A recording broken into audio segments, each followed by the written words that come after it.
Salut, bienvenue pour ce deuxième rapport de bataille qui opposera cette fois les Stormcast Eternal de Paul aux indétrônables Spider-Fang de Sam.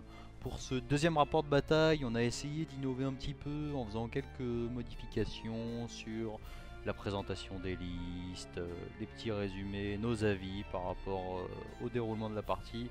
Donc voilà, n'hésitez pas si vous avez des choses à nous faire remonter, que vous aimeriez voir. Et puis bonne vidéo, bon rapport de bataille. Et on va pouvoir passer à la présentation des listes en commençant par la liste Spider-Fang, 1250 points. Mon armée de Gloom Spy-Gits en format Spider-Fang à 1250 points sera composée en général d'un Web Spinner Shaman. Je lui ai affecté l'artefact, le totem de la déesse araignée, qui lui permet d'avoir des BM sur du 5+, pour toutes les unités Spider-Fang à 12 pouces Wally Within. Je lui ai aussi affecté le spell Venomous Spiderling qui permet sur une valeur de lancement de 7 de lancer à 12 pouces un dé par figurine ennemie. Pour chaque 6 ça fera une blessure mortelle, ce qui permet un petit peu au Spider-Fang de pouvoir gérer un petit peu plus facilement de la masse. En deuxième héros j'aurai un Scuttleboss qui est un personnage pareil sur un petit peu plus grosse araignée avec un mouvement de 8 qui aura principalement pour rôle d'aller chercher les objectifs un peu abandonnés de l'adversaire.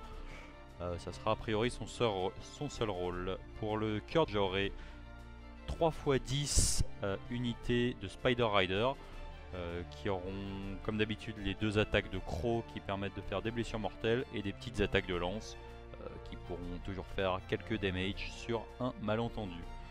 Dernière entrée, un Behemoth, une Arachnarok Spider qui aura le même format et presque le même War Scroll que mon général Web Spinner Shaman. Sauf qu'évidemment, s'il n'est pas sorcier, il n'aura pas les attaques de bâton et il a un petit bonus à la charge.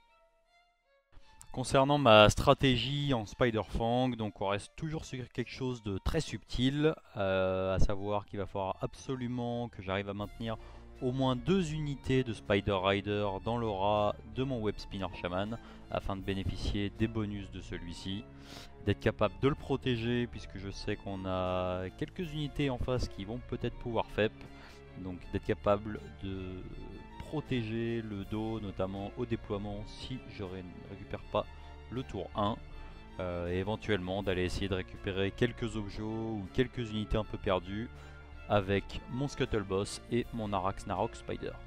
On va maintenant pouvoir passer à la présentation de la liste des gros méchants en armure. Mon armée de Stormcast Eternal à 1250 points aura l'allégeance Hammer of Sigmar, ce qui conférera plus 1 en braverie à toutes mes unités, et j'aurai accès à la type de commandement qui me permettra de ramener des unités Hammer of Sigmar Redeemer à la vie lorsqu'elles seront détruites. Mon général est un Lord Castellan. En tant que général Hammer of Sigmar, les unités Wally Within 9 de lui auront un Feel No Pain à 6. Il portera l'artefact Godforge Blade, ces 6 à la touche auront un dommage supplémentaire. Et comme tout Lord Castellan, il est accompagné d'un Griffon que je pourrai invoquer Wally Within 3 de lui lors du déploiement. Mon second héros est Gavriel Surheurt, personnage nommé donc des Hammer of Sigmar, qui est intéressant notamment pour son attitude de commandement qui ajoute plus 3 à la charge aux unités Hammer of Sigmar Wally Within 12 de lui, donc pour un point de commandement. Mes 2 Battle Line seront 2 unités de 5 Libérators, une équipée d'un Grand Hammer, de Warhammer et donc de Shield, pour la reroll des 1 à la save, la seconde unité de Libérator équipée d'une Grande Blade, de Warblade et de Shield.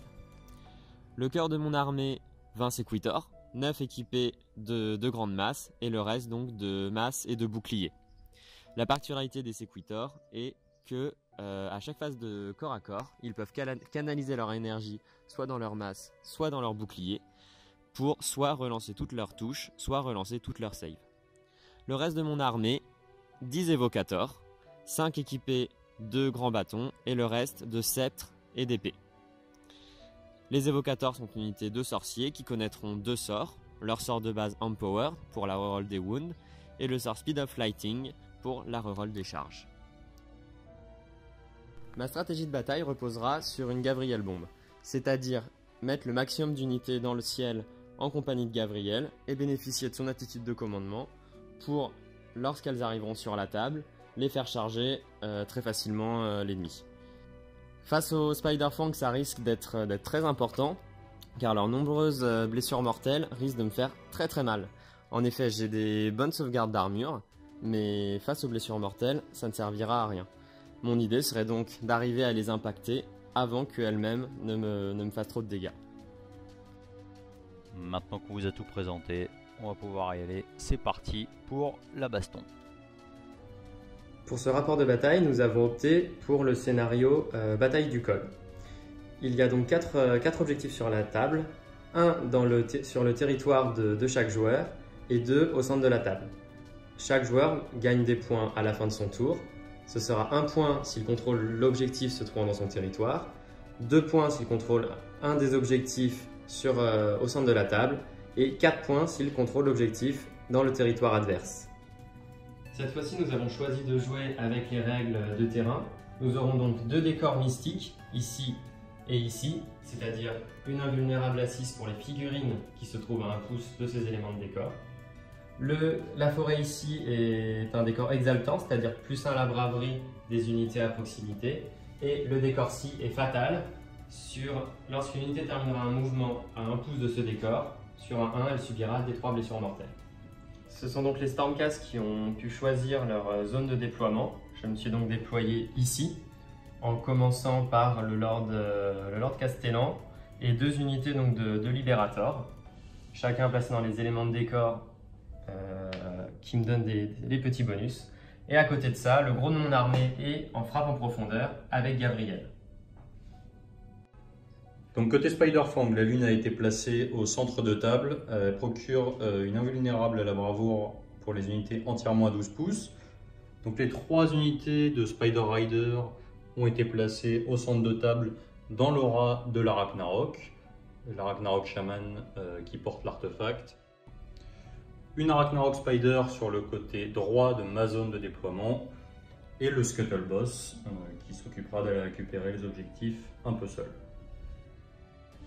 Les Stormcast vont donc prendre le premier tour pour cette partie. Je garde l'initiative. Pour ma première phase de héros, ça va être assez simple puisque je n'ai que le Castellan qui est présent sur la table en héros. Celui-ci va utiliser le pouvoir de sa lanterne, la Warding Lanterne, sur les Libérateurs qui sont juste à côté de lui, leur donnant donc +1 à la save. Phase de mouvement Stormcast. Cette unité de Libérator a couru de 6 jusqu'à cet objet-là et en a donc pris le contrôle. L'autre unité de Libérator ici a fait de même, également avec une course à 6. Et Jamais 203, le Castellan, avec une course à 6, a pu suivre cette unité et continuer à procurer une invulnérable à 6 à cette unité-là. Le petit Griffon est resté à 6 pouces de l'objet ici pour en prendre le courant et garder le contrôle. Fin de la phase de mouvement Stormcast. J'ai choisi de TP mes 3 unités à cet endroit-là, Gabriel au centre, pour faire bénéficier de sa bulle de 12. Les 2 unités auront donc des bonus à la charge si je choisis de claquer mes points de commandement. Puisque ces unités viennent d'être téléportées sur le champ de bataille, elles auront -1 pour être touchées jusqu'à la fin de mon tour. Phase de charge Stormcast. Les Sequitors ici vont donc déclarer une charge avec le bonus de +6 de Gabriel, car j'ai choisi d'utiliser 2 points de commandement. Ce sera donc une charge à 9 +6 pour les Sequitors. Seconde déclaration de charge, les Évocators, qui ont également le bonus de +6 de Gabriel, et qui vont donc avoir une charge à 14.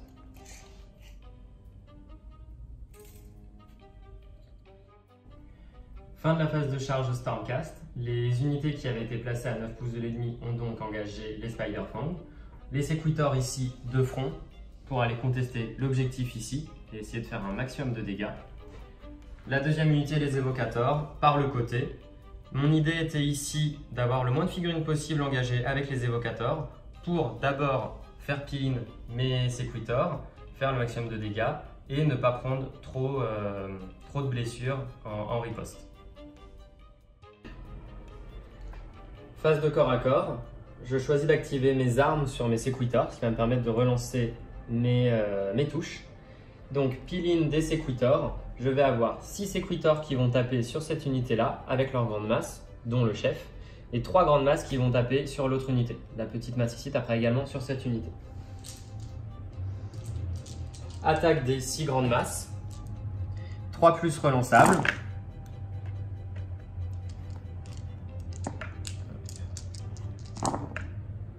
Une qui rate. Pour la blessure, ce sera également 3 plus. Ouf. Et ce sera 6 sauvegardes à -1 pour 2 damage. Donc 6 sauvegardes à 6. Je prends 5, ça fait 10 dégâts côté Spider-Fang. Donc grâce à la règle de décor mystique, on a 3 Spider Riders qui vont pouvoir faire les Feel No Pain à 6. S'il en reste une seule de sauver. Donc du coup maintenant il en reste 4. On va lancer une par une. Pas sauvegarder. Ça fait donc un seul point de vie de sauvegardé. Les Sequitors vont ensuite taper sur l'autre unité avec 3 grandes masses et une petite. La petite masse, ce sera les dés rouges. 3 plus relançables. Tout passe. 3 plus pour blesser. 3 qui ratent. Ce fera 3 sauvegardes à -1 pour 2 dégâts et 2 sauvegardes sans reine, 1 dégât. Donc 3 sauvegardes à -1, ça fait 3 saves à 6. Aucune sauvée. Et 2 normales. Rien du tout de sauvé. Ça fait 6, 7, 8. 8 dégâts, encore 4 morts côté Spider-Fang. Du coup, côté Spider-Fang, ça nous fait 4 morts et une unité qui prend un dégât et 4 morts sur l'unité d'à côté. Du coup, on va activer la Ragnarok Spider. Donc, on va commencer par les attaques des gobelins qui sont dessus. Ça nous fait 10 attaques. Donc, touche normalement à 5 et avec le Shock and Wave, du coup, touche à 6. 2 qui passent. Blesse à 4. Une qui passe sans rend. Save à 4 plus pour les évocateurs. Ça tank. Ensuite, on va faire les 8 attaques de pattes, c'est donc du 4 plus qui passe à 5, donc du 5 plus 3 plus. 3 qui passe, touche sur du 3. 2 reine -1. Save à 5 plus pour les évocateurs. Une qui tank et donc un dégât. Et ensuite, les attaques de crocs de l'araignée, donc c'est du 2 plus 3 plus et des BM sur du 5. Ça nous fait 2 plus qui passe à 3, donc 2 qui passent et les BM. Blesse sur du 3, rien du tout. Donc on va passer aux 2 fois des 3 blessures mortelles, ce qui nous fait 5 blessures mortelles. Et donc 6 dégâts pour les évocateurs. Évocateurs qui sont également à proximité du décor, donc je vais pouvoir avoir quelques invulnérables. Je vais donc attribuer les blessures à ces 2 évocateurs-ci. Je vais donc avoir les Feel No Pain à 6, 6 Feel No Pain à 6, un qui est sauvé, donc un évocateur qui meurt et un évocateur qui reste avec un seul point de vie. Activation des évocateurs. Je vais avoir ces 2 évocateurs qui vont être obligés de taper sur la grosse ici. Les autres vont taper sur l'unité de Spider-Fang. 3 épées et 4 grands sceptres qui vont donc taper ici. On va commencer par les 3 épées. Donc ce qui fait 4 attaques par tête pour du 3 plus, -1 dégât. C'est pas très joli. 3 plus pour blesser, c'est mieux. 5 save à -1 dégât. 5 save à 6, on se fait à côté Spider-Fang. Une de sauvée, donc 4 dégâts. Les bâtons, c'est 3 attaques par tête, 4 pour la chef. 3 plus, alors 3 plus. Donc ça faisait 5 qui ratent, 3 plus pour blesser. Ça en fait 3 qui ratent, il nous reste donc 5 saves sans rend pour 2 dégâts. 5 save à 5, 2 sauvés. Donc 6 dégâts, ce qui fait 10 dégâts pour 10 dégâts en tout sur l'unité de Spider-Fang. Ensuite, les 2 derniers évocateurs qui vont attaquer la grosse bébête. Les 4 attaques du premier avec son épée. 3 plus. 2 qui loupent. 3 plus encore. Une qui blesse. -1 dégât. Donc une save à 5. C'est sauvé. Qui est tanké. Et le dernier avec son sceptre, 3 attaques, 3+, 3+, une qui passe, pas de rend, Une save à 4. C'est ça tanké. tank. Du coup, sur les 10 dégâts qui ont été alloués au Spider-Fang, elles sont tous dans le décor mystique, ce qui me permet d'avoir une Feel No Pain à 6. Donc ça nous fait 10 Feel No Pain à 6. Il y en a 4 de sauvés. Ça fait 6 dégâts, donc 3 morts côté Spider-Fang. Les évocateurs vont lâcher leurs blessures mortelles sur la grosse araignée. Il en reste 9, ce qui fait donc 18 dés avec des blessures mortelles sur du 4+. C'est parti. J'enlève les dés qui ratent. Hop. 4, 5, 6, 7, 8, 9. 9 blessures mortelles pour la grosse araignée. Il lui reste donc 5 points de vie. Et du coup, je vais activer cette unité de Spider-Fang. Donc j'ai 5 unités à distance pour les crocs et 6 pour les lances puisque ça tape pas de pouce. Donc on va commencer par les attaques de crocs. C'est du 4+4+, qui passe sur du 5+4+, blessure mortelle à 5. Donc on a 1, 2, 3, 4 blessures mortelles. Et ensuite les attaques de lance. Donc c'est donc du 6+4+, sauf pour le boss 5+4+. Une seule qui passe. Et une blessure normale. Save à 4, relance les 1 pour les séquitors. Ça tank. Ça fait donc 4 dégâts. Je vais attribuer les blessures à ces deux-là qui sont à proximité de ce décor, donc 4 invulnérables à 6. Rien du tout, ils meurent tous les deux. Du coup, deuxième activation Spider-Fang, on va activer cette unité-là. On a donc 5 figurines qui sont apportées pour les attaques de crocs et 6 pour les attaques de lance. On va commencer par les attaques de crocs. C'est donc une BM sur du 5+, ce qui nous fait 6 BM. Du coup, les attaques de lance, c'est du 5+4+, qui passe à 6+4+, sauf pour le boss. Une seule qui passe. Et rien du tout pour les lances. Ça nous fait donc 6 BM sur les attaques de crocs.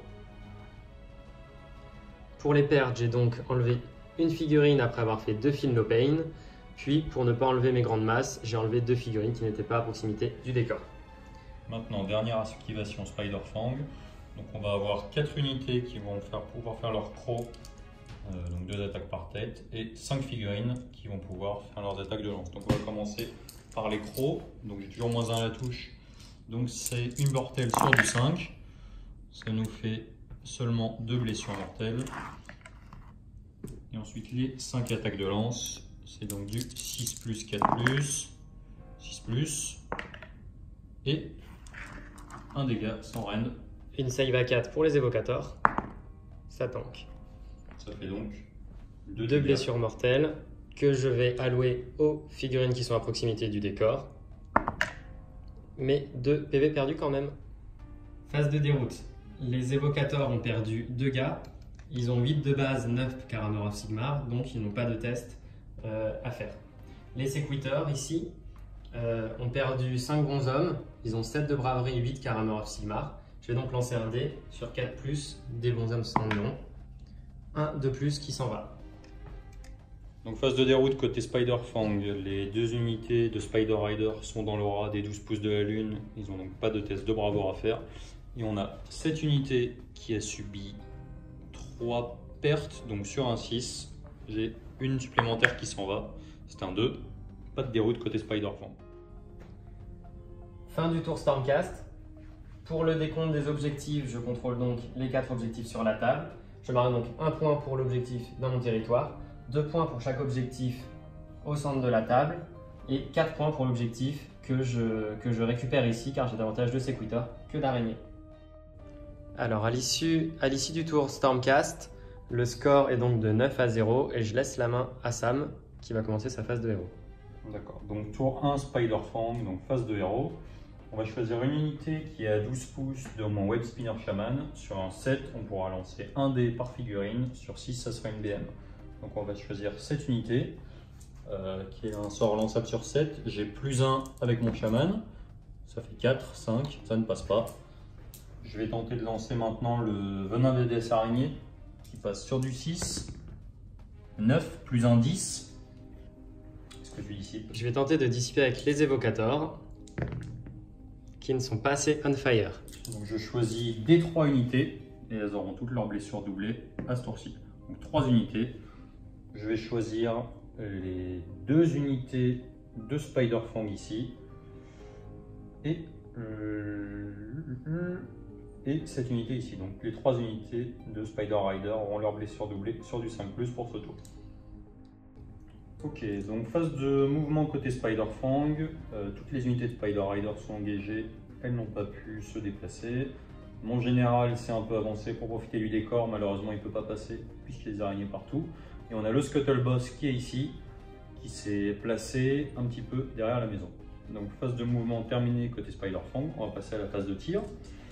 Donc les unités de Spider Rider vont tirer sur les unités avec lesquelles elles sont engagées. On va commencer par les 6 qui sont ici. C'est 2 attaques par tête, 5+4, 5+5+. Donc ça fait 4 qui passent, blesse à 5, 3 blessures. De la même façon, les 6 qui sont ici vont tirer dans les mêmes, donc 5+5+, seulement 2, une seule, donc ça nous fait 4 en tout. 4 sauvegardes à 4+, relance les 1 pour les Sequitors. C'est royal. Et ça fait 3 ratés. Du coup, on a cette unité-là de 7 Spider-Fang qui va tirer dans les évocators. Donc ça nous fait 14 tirs, 5+5+, 4 qui touchent, une seule blessure. 4+, relance les 1 pour les évocators. Ça tank. Ensuite, on a 10 tirs sur la Ragnarok Spider qui est engagé ici dans les évocators. C'est toujours pareil, du 5+5+, 3 qui touchent. Une seule qui blesse. 4+, relance les 1.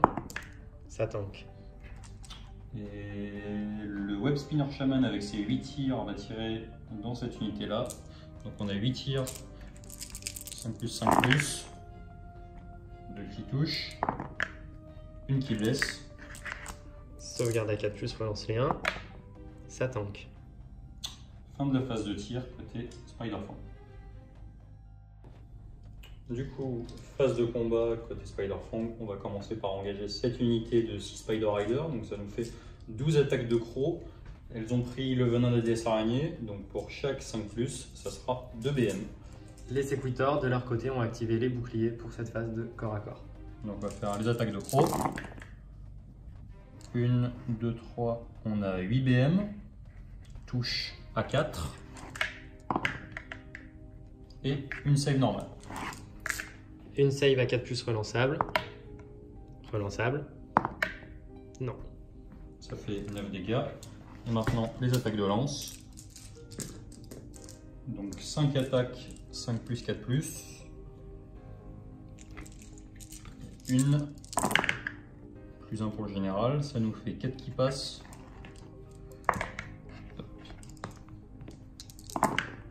Et 2 dégâts.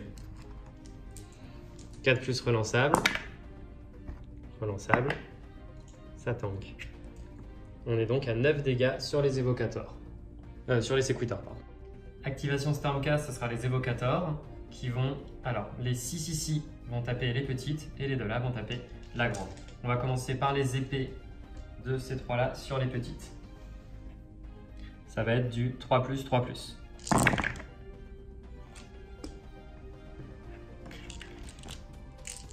Plus encore. 3 saves à -1 pour 1 dégât. Donc ça nous fait 3 saves à 6, pardon. 3 dégâts. Derrière, les 3 bâtons vont également taper les petites. 3+, 3+.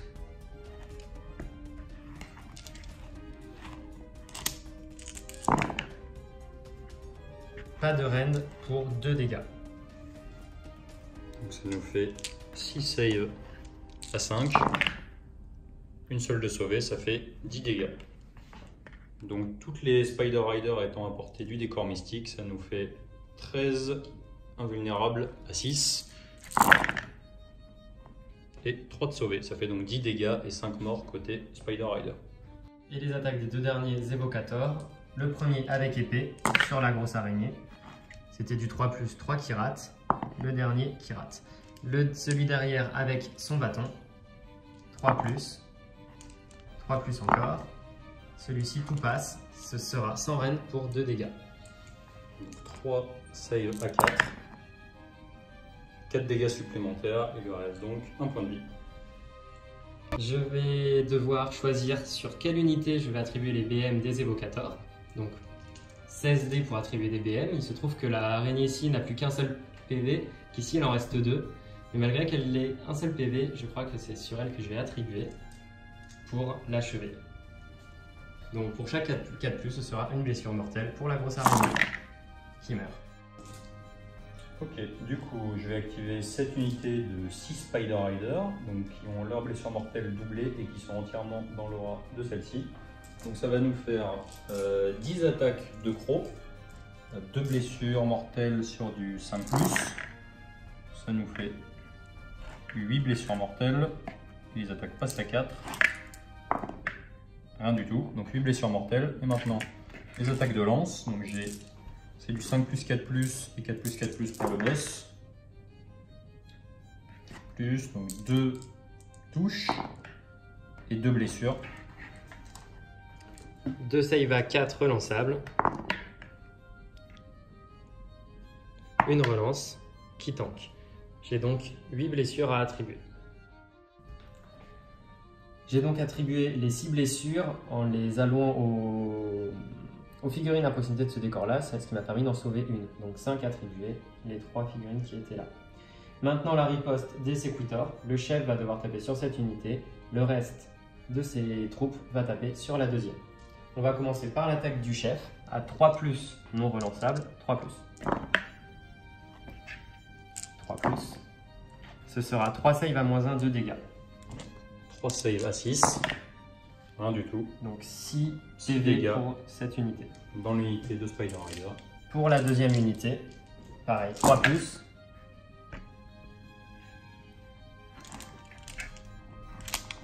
3+ encore pour la blessure. Une autre qui rate, ce qui nous fait 4. 5 sauvegardes à -1 pour 2 dégâts et 2 sauvegardes sans rend pour 1 dégât. Donc on va commencer par les 5 save à 6. Ça fait 3 de sauvés. Et les 2 save à 5. Aucune de sauvée. Donc 6 blessures à allouer à cette unité. Ça fait donc 6 blessures dans chaque pack de Spider-Fang. Dernière activation côté Spider-Fang, les 2 Spider-Fang qui sont ici, qui ont profité du buff du venin des araignées. Donc on va avoir 4 attaques de crocs, 2 BM parfaites sur du 5+.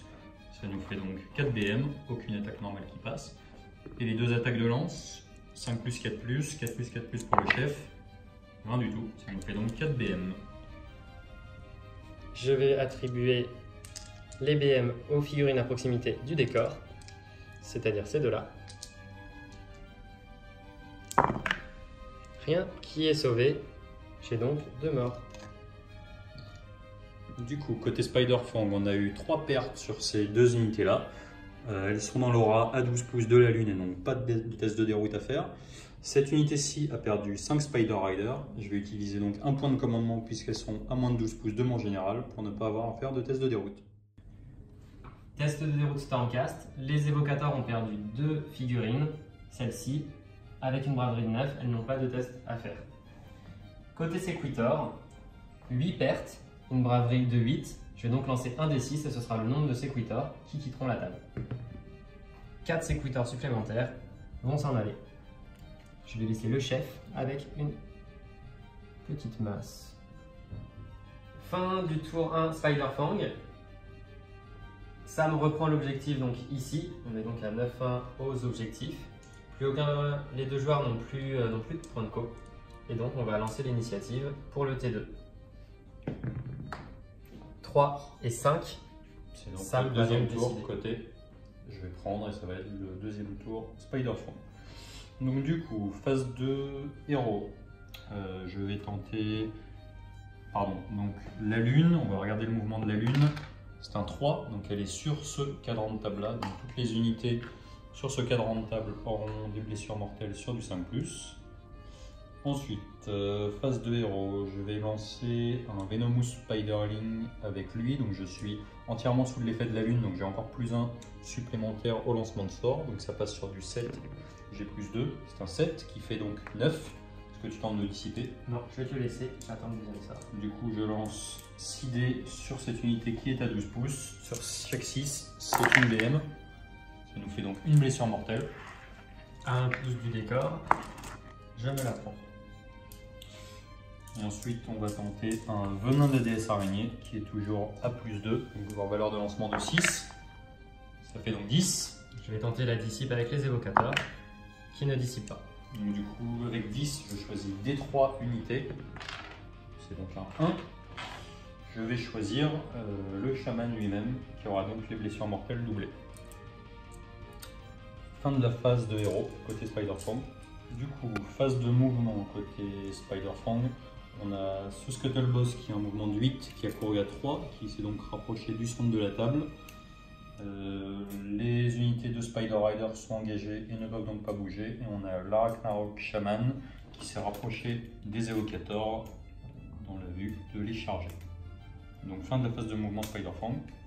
Phase de tir côté Spider-Fang. Donc on a à chaque fois les 2 unités de Spider Rider qui sont engagées et qui vont tirer dans cette unité-là. Donc on a 2 attaques par tête, donc ça fait 6 attaques, c'est du 5+5+. Rien du tout. Le deuxième groupe, celui-ci, 5+, c'est un peu mieux. 2 qui passent, sans rend. 2 save à 4+, reroll les 1. Ça tank.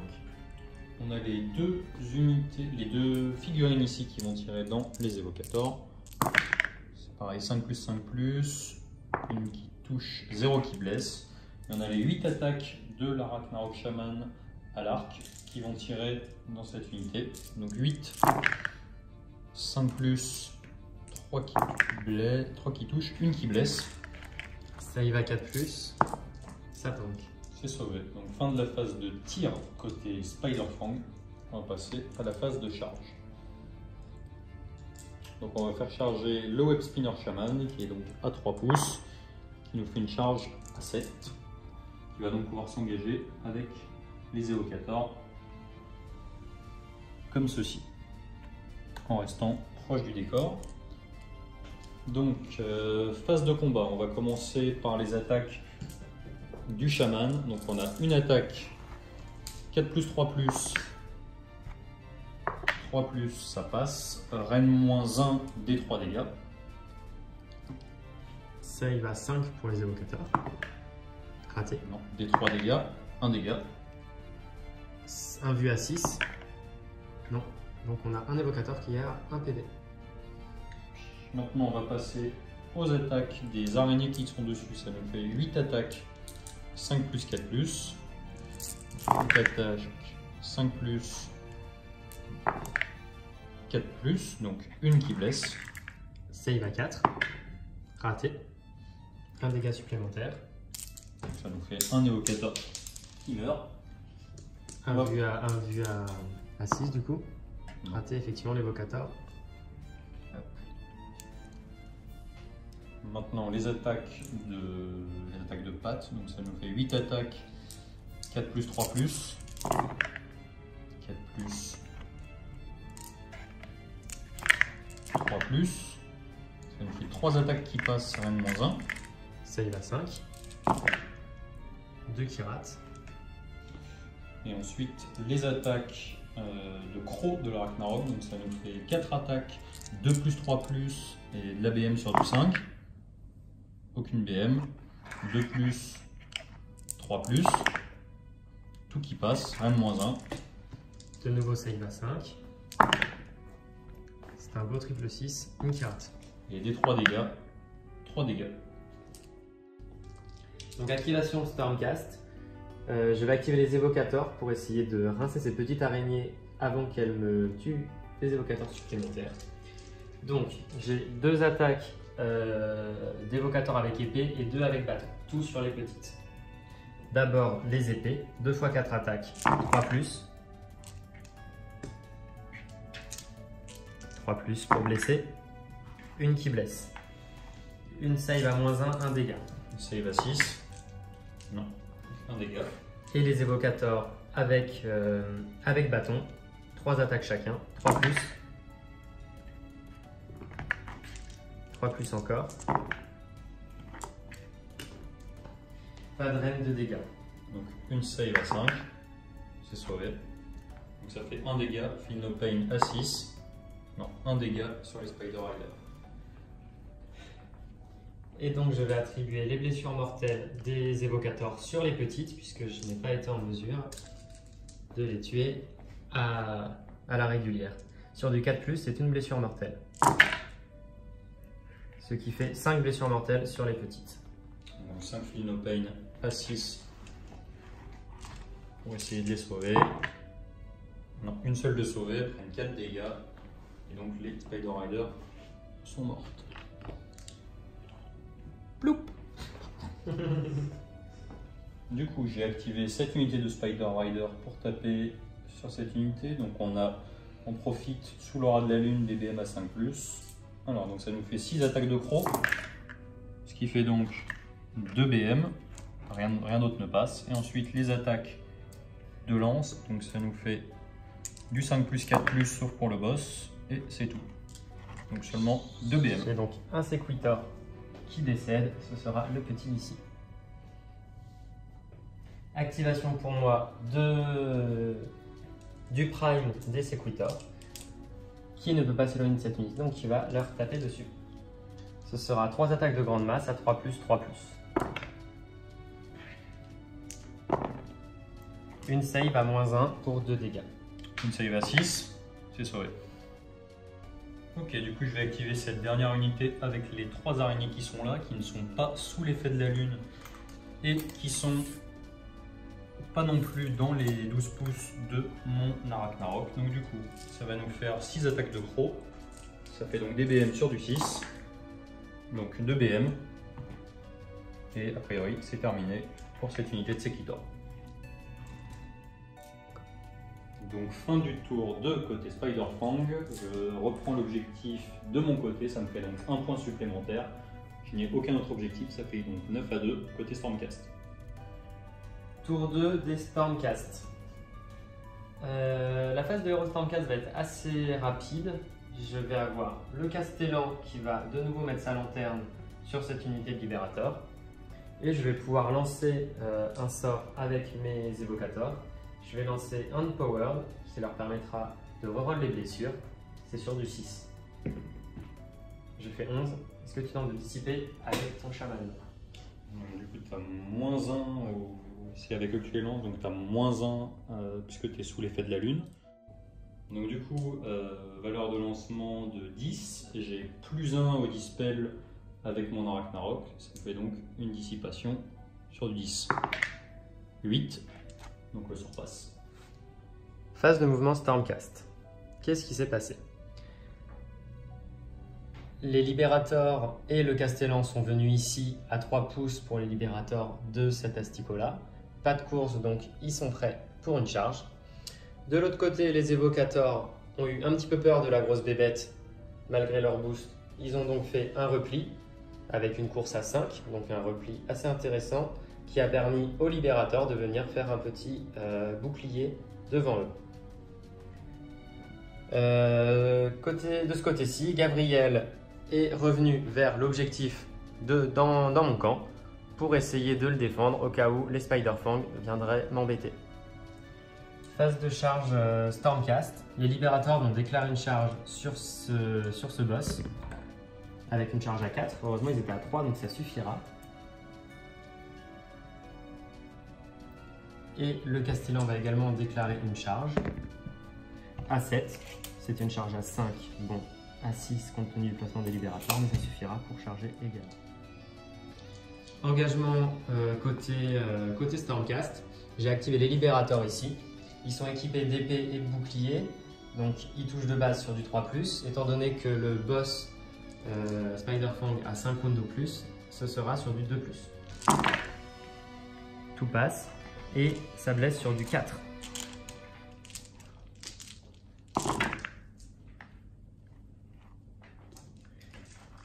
« 4 save normal pour un wound. Et 2 save à -1 pour 2 dégâts. Donc 4 save à 4, 3 de sauvé et 2 save à 5. Aucune de sauvée, ça fait donc 5 dégâts. Du coup, côté Scuttleboss, on va avoir 4 attaques de lance qui touchent à 4, blessent à 4, rien du tout. 4 attaques de croc qui touchent à 4, BM sur du 6 et qui blessent à 3. Une blessure, rien de -1. La blessure sur les libérators, donc qui sont à 4 plus de base, plus 1 grâce au Castellan, et qui rerollent les 1. Donc 3 plus, reroll les 1. Rien de -1. Rien de -1. Donc qui reviennent à 4 plus, reroll les 1.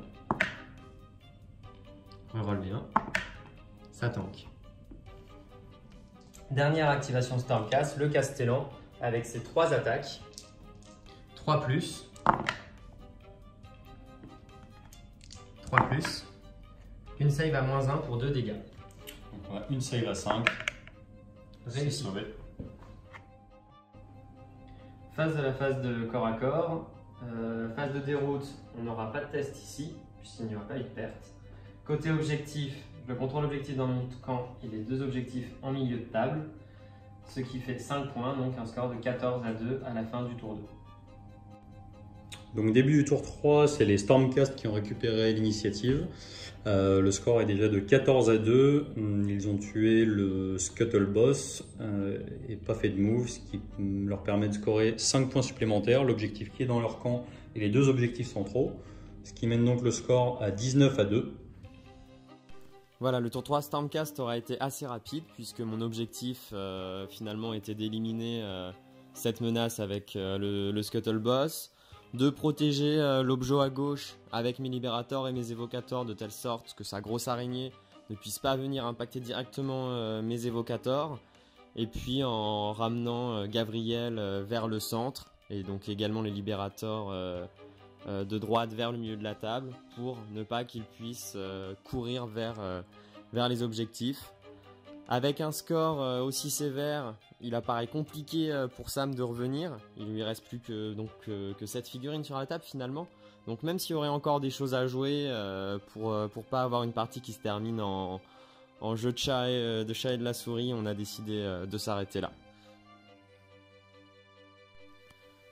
Alors bilan de cette game côté Stormcast, je suis vraiment content d'avoir osé mettre le gros de mon armée dans le ciel pour bloquer comme ça les Spider-Fang dans leur camp, parce que finalement ça m'aura permis pendant 2 tours de cumuler beaucoup de points aux objectifs et de prendre un bel avantage grâce finalement derrière à mes libérators et mon loup qui tenait les objectifs.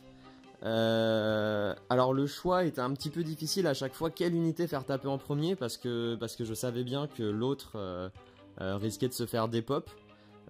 Finalement la chance au dé et l'ordre des attaques a fait que les Sequitors au milieu se sont fait lessiver en 2 tours. Voilà, les 2 unités de Spider-Fang ont fait de gros dégâts.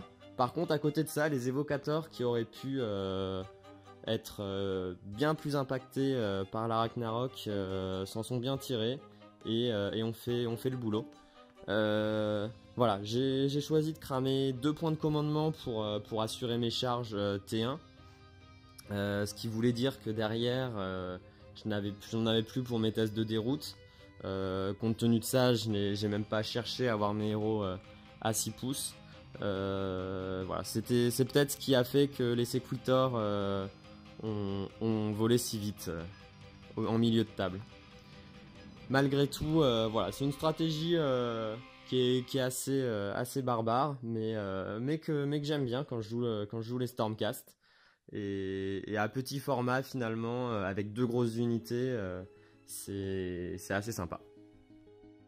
Donc de mon côté, en Spider-Fang, je pense que j'ai fait une très grosse erreur au déploiement, qui est d'avoir collé déjà, de ne pas avoir fait de cordon avec mes Spider-Fang, mes 2 unités de Spider-Rider, ce qui explique qu'elles ont très rarement pu taper à 10 figurines de l'unité. J'ai souvent pu en activer 6 maximum, il me semble, pas beaucoup plus. Et autre point, mon Arachnarok Shaman n'a quasiment pas pu être engagée de la game. Et elle a donc servi uniquement de buff en aura à 300 points, ce qui coûte quand même relativement cher. Donc voilà, j'ai fait une bonne bêtise je pense sur le déploiement. Ça m'a englué toute la partie et ça m'a empêché de scorer. Donc c'est une défaite bien méritée. Donc j'espère que ça vous a plu. Comme d'habitude, nous on a pris un grand plaisir à tourner ce rapport de bataille, même si je me suis un peu fait saucer. Voilà, donc à une prochaine et puis ciao ciao.